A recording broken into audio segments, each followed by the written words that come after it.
आप देख रहे हैं SY लाइव न्यूज। अंगदान की महिमा, जीवन के साथ भी, जीवन के बाद भी। 19 अंगदानकर्ताओं के परिजनों को उप मुख्यमंत्री के हाथों से विशेष रूप से अंगदान प्रमाण पत्र देकर सम्मानित किया गया। मृत्यु के बाद भी लोगों को नया जीवन देने वाले ठाणे के लिए एक गौरवशाली क्षण था।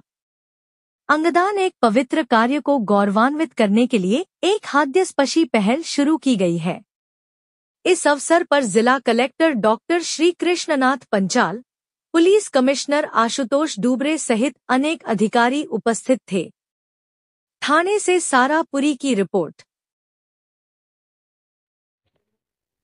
आपण नेहमी सांगतो की धनदान श्रेष्ठदान काय आहे। अवयवदानापेक्षा श्रेष्ठदान कुठलाही नाही हे आज जगाने मान्य केलेलं आहे।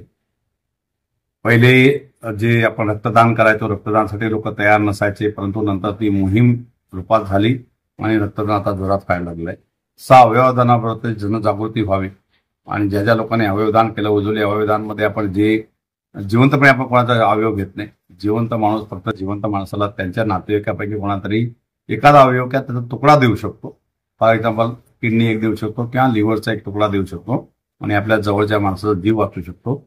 परंतु बरेच असे केसेस ऍक्सिडेंट असतील किंवा बाकीच्या वेळेस ज्या ब्रेन स्टेम डेथ होते त्या ब्रेन डेथ होते, परंतु बाकी अवयव चालू असतात। हृदय असेल, किडनी असेल, लिव्हर असेल, सगळे अवयव चालू असतात। अशा वेळेस एनओ ती जी व्यक्ती आहे ती मृत पावण्याच्या याच्यात असते, म्हणजे मृत्यूच्या दारातच असते आणि मृत्यू होतोच त्यांचा, त्यांना पुढे आपण सर्वाइव्ह नाही करू शकत। अशा वेळेस ज्या नातेवाईक सुज्ञ असतील ते आम्ही काउन्सिलिंग करतो आणि अशा वेळेस आपण ह्या लोकांचा अवयव जे आहे ते अवयव दानाचा आपण प्रक्रिया करतो। बऱ्याच लोकांना याबद्दल संकोचही वाटतो की अवयवदानचं संमतीपत्र देणं किंवा अवयवदानचं फॉर्म भरून ठेवणं, परंतु आपण जिवंतपणे नाही घेत। चुकून जर कधी आपला काही झाला ऍक्सिडेंट, अशी काही कंडिशन आली तर आपला अवयव दुसऱ्याच्या रूपात जिवंत राहू शकतो आणि शरीरातला प्रत्येक भाग डोळ्यापासून तर स्किन पर्यंत, चामडीपर्यंत आपण अवयवदान करू शकतो। आणि हे एनओ नस्तर देह आहे। आपली डेथ झाली तर एकतर पुरणार किंवा जाळणार किंवा बाकी प्रक्रिया करणार, ती बॉडी नष्ट करणार आहे। त्यापेक्षा ते जर अवयव आपण जर कोणाला दान केलं तर ते अतिशय चांगली गोष्ट होते। बऱ्याच वर्षी अशा डेथ जेव्हा होतात तेव्हा नातेवाईक तयार होत नाही, परंतु जर ज्या माणसाने विल केली असणार किंवा त्या माणसाने जर तो अवयवदानचा फॉर्म भरला असेल किंवा त्याच्याकडे सर्टिफिकेट असणं अवयवदान करायला तयार असण्याचं, तर त्याची शेवटची इच्छा म्हणून का होईना आपण अवयवदान करू शकतो। ही जनजागृती व्हावी आणि फक्त एक कार्यक्रमच्या रूपात न राहता ही मोहीम व्हायला पाहिजे। त्याचं टोटल लोकांना जनजागृती व्हावी या दृष्टीने आपल्याकडे 13 ऑगस्ट ते 15 ऑगस्ट अवयवदान दिवस साजरा करण्यात आला। आपण यावेळेस प्रतिज्ञा घ्यायला लावली लोकांना। महाराष्ट्र हा भारतातनं प्रथम क्रमांकावर प्रतिज्ञा घेणारा देश ठरला। त्याच्या व्यतिरिक्त आपण अवयवदानचे फॉर्म भरून घेतले। अवयवदान आपण पहिले फॉर्म भरायचो, आता ऑनलाईन भरलं जातं।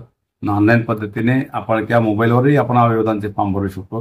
ही आपण बऱ्याच अंशी मोहीम राबवली आणि माननीय आरोग्यमंत्री प्रकाशजी आंबेडकर साहेब यांच्या सूचनानुसार ज्या ज्या लोकांनी आपल्याकडे गेल्या वर्षभरात अवयवदान केलं होतं त्याच्या नातेवाईकांचा सत्कार करावा आणि हाच कार्यक्रम आपण 19व्या स्वातंत्र्य दिनी 15 ऑगस्टच्या दिवशी माननीय पालकमंत्री तथा उपमुख्यमंत्री महाराष्ट्राचे एकनाथ शिंदे साहेब यांच्या हस्ते या 19 फॅमिलीचा आपण सत्कार केला। त्या दिवशी त्यांना सर्टिफिकेट दिलं आणि त्याचा यथोचित सत्कार केला। त्याचे जे बोललो बऱ्याच अंशी वातावरण एकदम भावनिक होतं।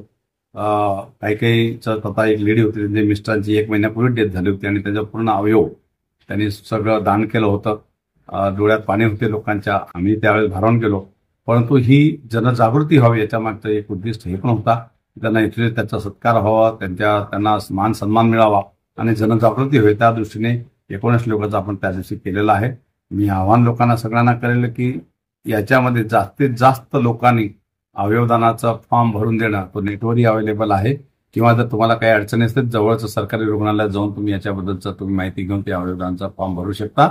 आणि नक्कीच तुम्ही गेल्यानंतरही तुमचं देह नष्ट झाल्यानंतरही तुमचा अवयवच्या रूपाने बऱ्याच अंशी आपण जिवंत राहू शकतो। धन्यवाद।